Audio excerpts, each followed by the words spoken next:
Bonjour à tous, je suis ravi de vous retrouver sur la chaîne Tech & Co. Aujourd'hui pour parler santé, e-santé, santé connectée à l'occasion du Forum de la santé organisé par l'Axel, comme chaque année. Et comme chaque année, si vous nous suivez, bien vous le voyez, nous sommes à nouveau dans ce lieu prestigieux au cœur de Paris. En fait, il s'agit de la Fédération du bâtiment. Ça n'a rien à voir avec la santé, mais le lieu se prête tout à fait à la réflexion, au débat et surtout à l'innovation. On va parler d'innovation. À mes côtés, David de Amorim. Bonjour David, qui représentait ici l'Axel, donc l'association des professionnels du numérique. C'est l'édition 2022 de ce Forum de la santé qui devient une véritable institution. 2 émissions spéciales pour en parler sur Tech & Co. Et dans cette première émission, nous allons nous intéresser aux applications mobiles et aux dispositifs de santé. Vous savez qu'ils sont de plus en plus nombreux, en fait, tous ces objets connectés et puis ces applis pour prendre soin de notre santé. Mais sont-ils tous très fiables?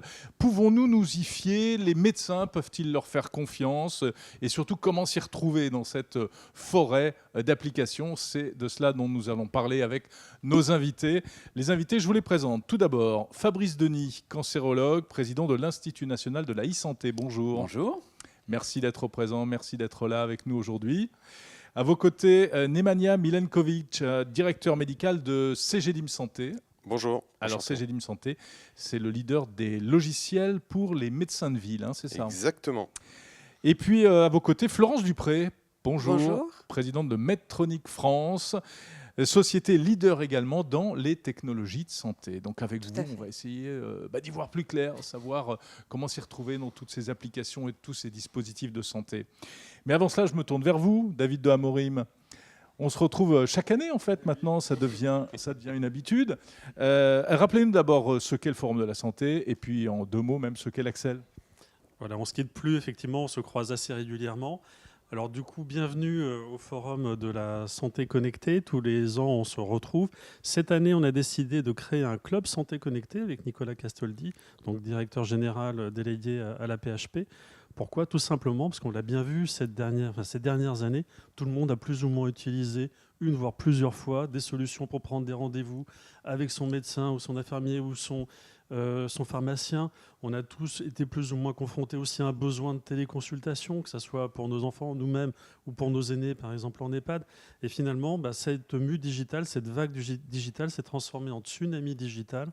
Et on a senti ce besoin de recréer un espace de débat et d'échange pour partager justement sur toutes ces tendances sur la santé. Alors maintenant, c'est devenu assez paradoxal parce qu'on voit plein de bénéfices, mais aussi on voit plein de problématiques encore à traiter, à résoudre devant nous.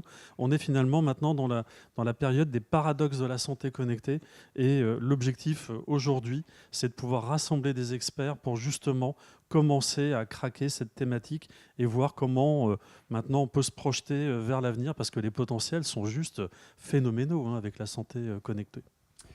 Tout à fait, très bien. Écoutez, on va essayer d'y voir plus clair, en effet, avec nos invités. Merci beaucoup, David. Et puis, vous allez nous éclairer, vous restez avec nous là pour nous apporter également des précisions éventuelles. On va commencer avec vous, Fabrice Denis.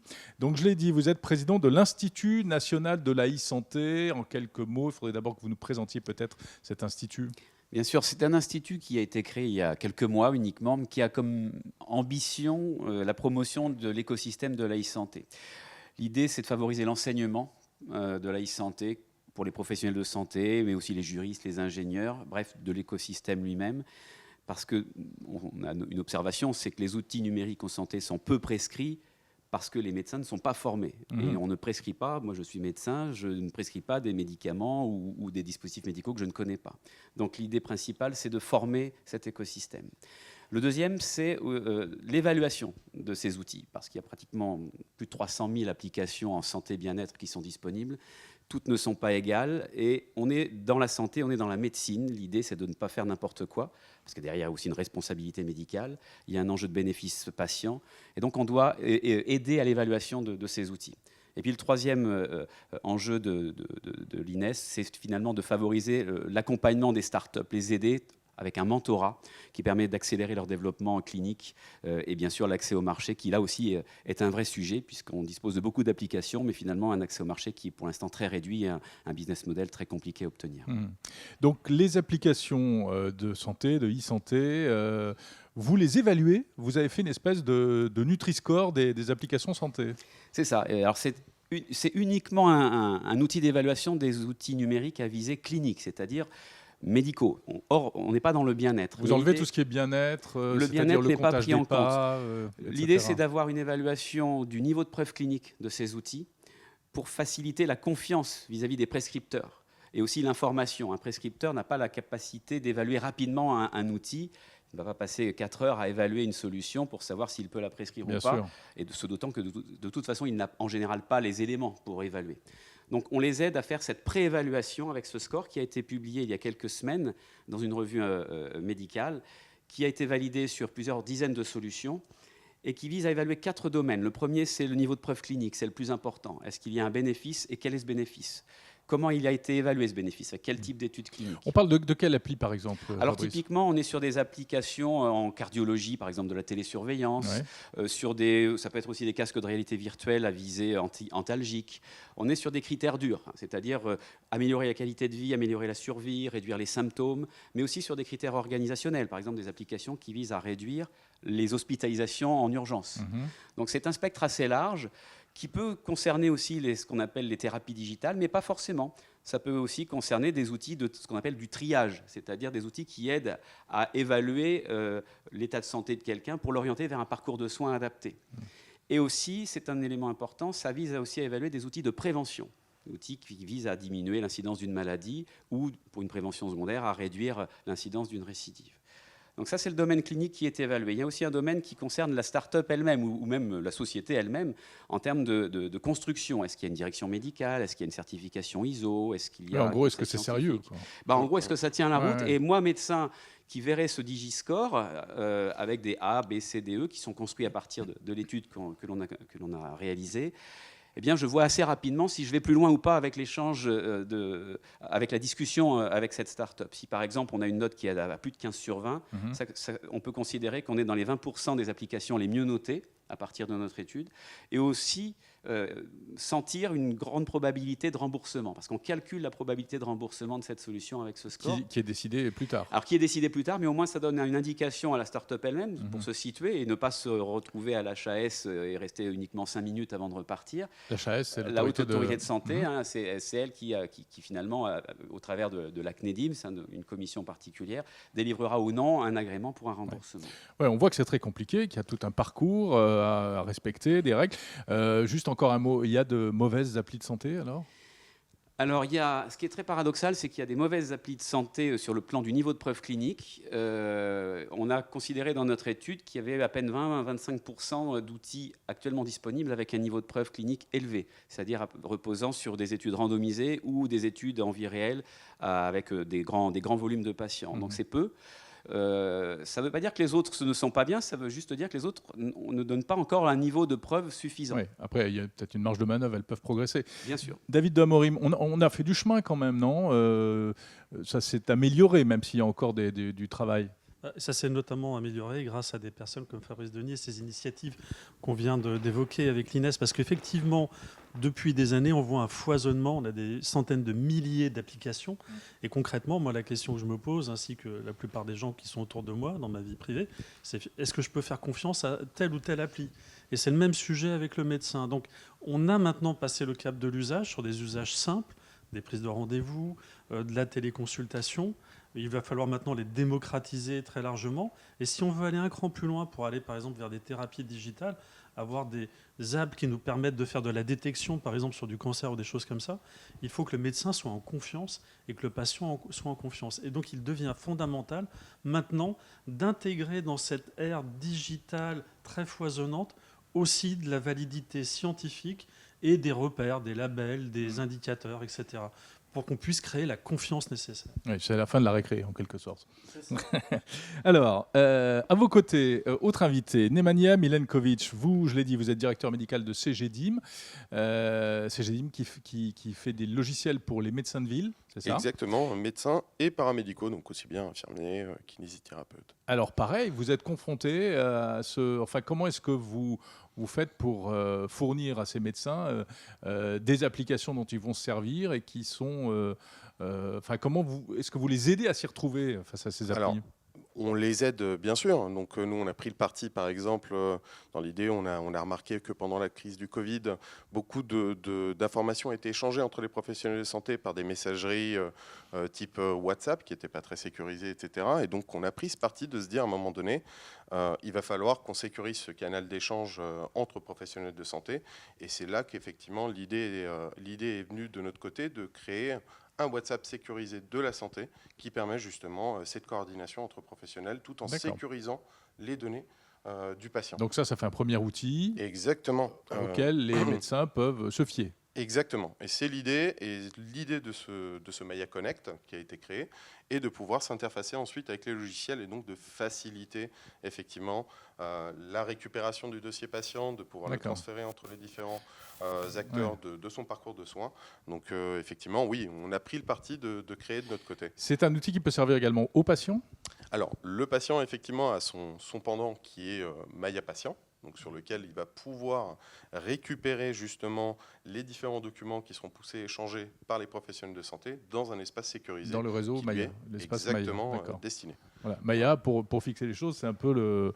C'est quoi? C'est un concurrent de Doctolib? C'est ça, c'est le concurrent de Doctolib aujourd'hui sur ce marché. Qui connaît un développement très important. Pourquoi? Parce que tout simplement, sur un marché, il faut aussi des acteurs qui amènent de la contradiction. C'est jamais bon d'avoir un acteur monopolistique qui s'installe. Il faut qu'il y ait aussi de la concurrence, c'est toujours sain. Il faut qu'il y ait un poids lourd qui fasse avancer et puis qu'il y ait un marché derrière. Alors, c'est vrai qu'aujourd'hui, c'est formidable, on a plein d'outils. Là, je vais parler du point de vue du patient. J'utilise des objets connectés à la maison, je ne sais pas, tensiomètre, capteur de sommeil, etc. C'est formidable, c'est super, j'ai plein d'infos sur mon appli le matin quand je me lève. Pourquoi est-ce que quand je vais voir mon médecin, il n'a pas déjà les mêmes infos que moi et on gagnerait un temps fou, en fait? Alors, je vous rejoins, on y est. Parce qu'aujourd'hui, effectivement... on a un socle national qui a été créé, un service à destination du patient qui s'appelle Mon Espace Santé. Je pense que vous avez tous dû recevoir un mail cet été pour pouvoir l'activer. Oui, c'est une belle initiative. D'ailleurs, c'est enfin le carnet de santé numérique qu'on attendait, qu'on espérait, qu'on ne voyait plus arriver. Ça y est, il existe, il faut le rappeler. Qui récupère une ancienne brique qui s'appelait le dossier médical partagé. Et donc, à l'intérieur de ce corpus en fait, de services, on retrouve un App Store en fait, qui a été créé et qui permet justement de faire une partie aussi de référencement d'applications qui sont, d'un point de vue sécurité, éthique et médicale, intéressantes pour le patient. Et donc, demain, en utilisant ces applications de ce store, vous pourrez, ou tout du moins les applications seront en capacité de pousser de la donnée depuis vos applications sur cet espace. Et derrière, nous, industriels, on sera en capacité justement de l'exploiter pour pouvoir tracer des courbes, imaginer effectivement une évolution d'un des paramètres ou d'une des constantes de santé que vous récupérez via votre application. Donc si je veux acheter, je sais pas, un tensiomètre connecté, comment je dois faire pour choisir le bon, celui qui pourra envoyer les données à mon médecin? Alors là, je pense que... On va en parler avec notre invité suivante, mais pour la partie data, il faut aller chercher l'appli dans cet App Store déjà. Alors effectivement, le référencement commence. Mon Espace Santé vient de se lancer. C'est un service national qui a été créé. Donc on a plus d'une trentaine d'apps aujourd'hui qui sont présentes sur cet App Store. Demain, on peut imaginer effectivement que ce nombre va évoluer avec des applications beaucoup plus intéressantes et beaucoup plus faciles à utiliser pour le patient. Ouais. Qu'est-ce qu'on attend de plus aujourd'hui? Il manque encore une impulsion, il manque encore des choses? Oui, il manque peut-être... Alors, on en a discuté tout à l'heure, mais effectivement, il manquerait peut-être effectivement une stratégie un peu plus claire vis-à-vis du régulateur d'État, pour nous, industriels, pour qu'on puisse se positionner effectivement sur des axes de développement vous plus manquez intéressants. de cadre, en fait, vous manquez de guidelines, comme on dit dans peut-être une stratégie un peu plus Ouais. claire où on nous laisserait à nous, effectivement, professionnels de santé, patients, industriels, réfléchir à des solutions un peu plus intelligentes et des cas d'usage un peu plus réels sur le terrain. Voilà, donc nous, ce qu'on attend, c'est juste des règles et une stratégie, en fait, côté national. Parce que les règles, j'imagine qu'elles existent déjà. C'est un secteur qui est très, très réglementé, très contrôlé.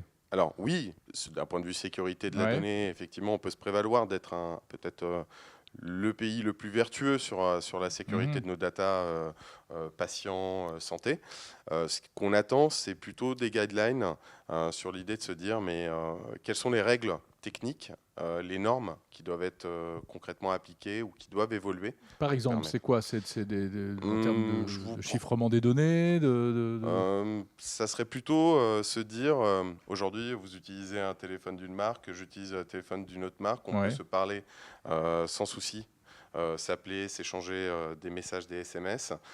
Aujourd'hui, effectivement, ce qui nous manque peut-être, c'est de statuer de façon plus ferme sur toutes ces règles d'échange de la data pour et de la structuration. Alors, c'est vrai qu'on parle de structuration de la data, c'est quoi? C'est quelle est la langue, ou tout du moins, quels sont les langages communs qu'on doit utiliser pour échanger entre nous. Il faudrait plus d'interopérabilité. Exactement. Entre les applis, les écosystèmes. Très bien. Florence Dupré, notre troisième invitée dans cette émission spéciale, présidente de Medtronic France. Je l'ai dit, donc vous êtes fournisseur, et non des moindres, de dispositifs médicaux et d'applis pour améliorer spécifiquement le parcours de soins. Oui, tout à fait. Et nous sommes un acteur industriel établi depuis des années dans ce domaine. 90 000 personnes dans le monde, 150 pays. Et chaque seconde, on a 2 patients qui sont touchés par nos technologies. Ah oui. Concrètement, donc là, on vient de se parler. Alors, je ne sais pas depuis combien de temps on parle, mais effectivement, vous pouvez multiplier par 2. 2 patients, et ça ne 2 s'arrête patients jamais. par seconde. Quand vous dites toucher, c'est-à-dire qui utilisent vos services, qui dans utilisent vos applis? Plus de 70 pathologies, donc 70 maladies.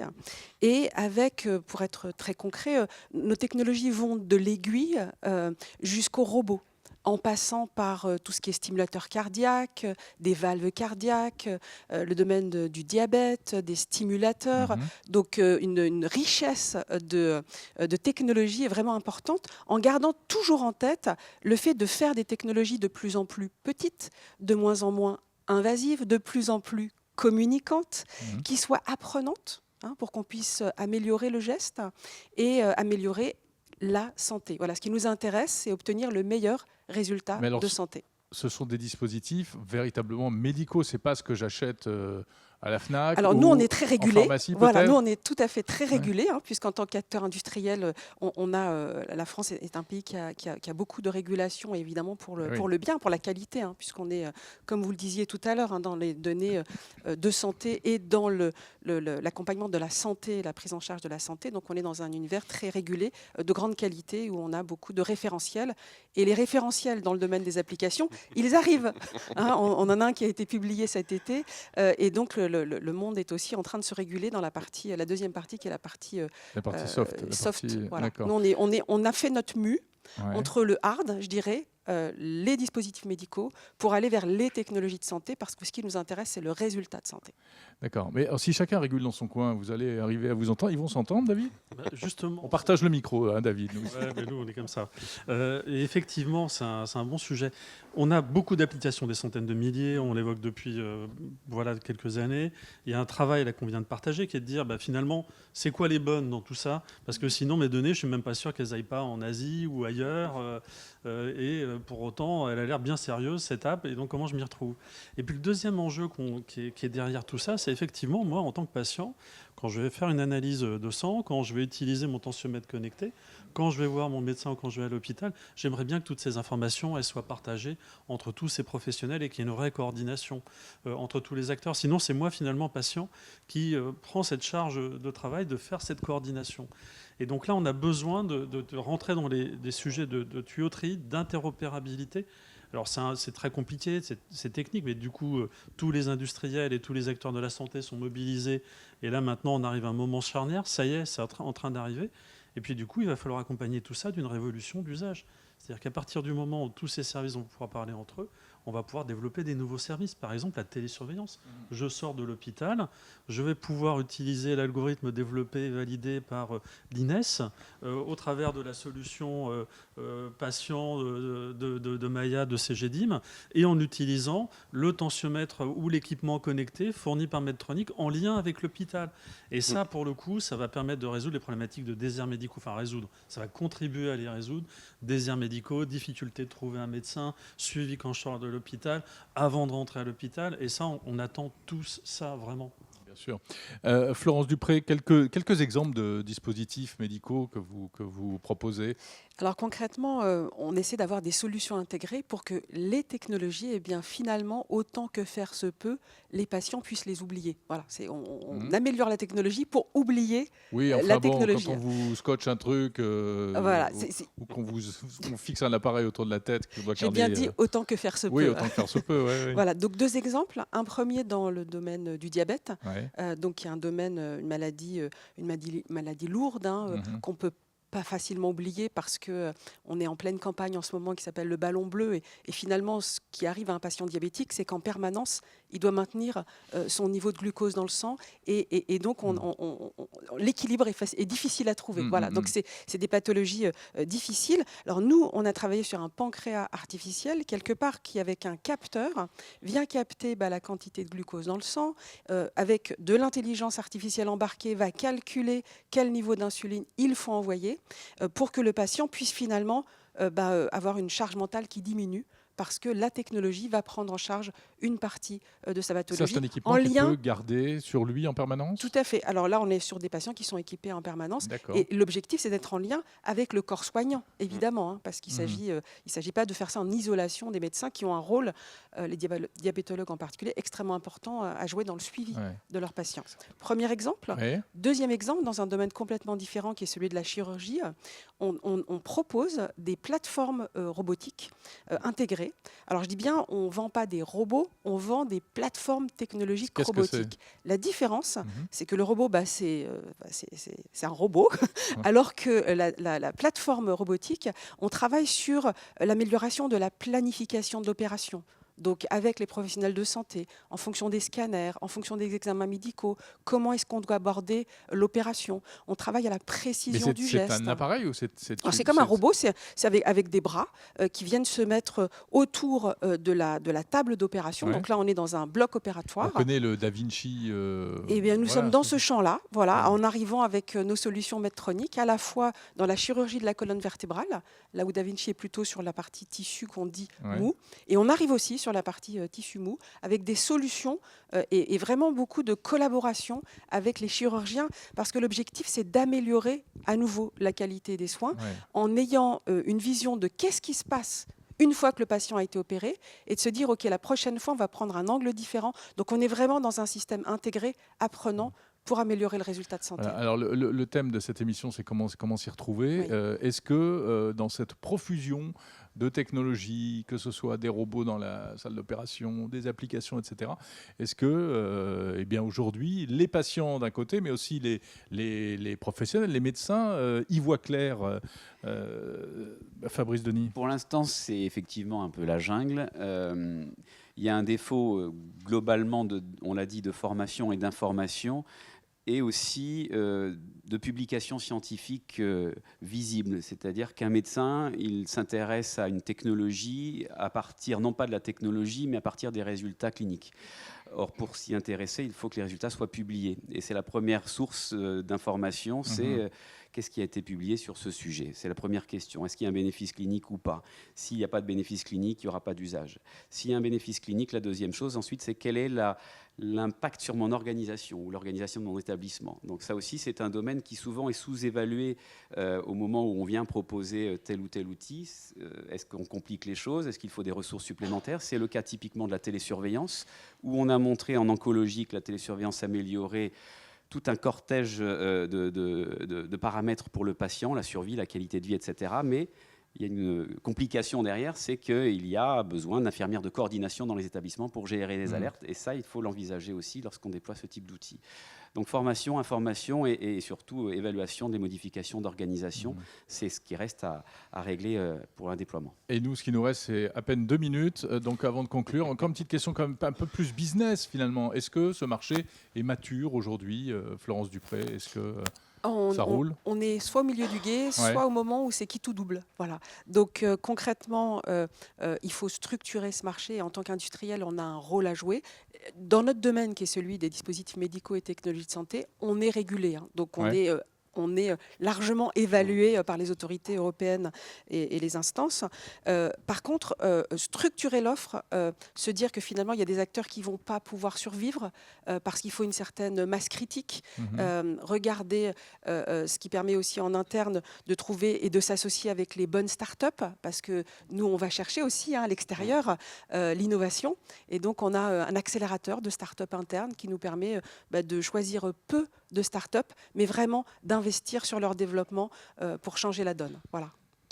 Nemanja Milankovic, même constat? Exactement, même constat, effectivement. Je pense qu'effectivement, on est tout au début d'une intéressante histoire sur la partie santé digitale et qu'aujourd'hui, on est sur les prémices. Donc, on est un peu ces pionniers qui vont construire effectivement ce chemin qui va nous amener vers l'utilisation de la santé digitale au quotidien, que ce soit aussi bien professionnel de santé que patient.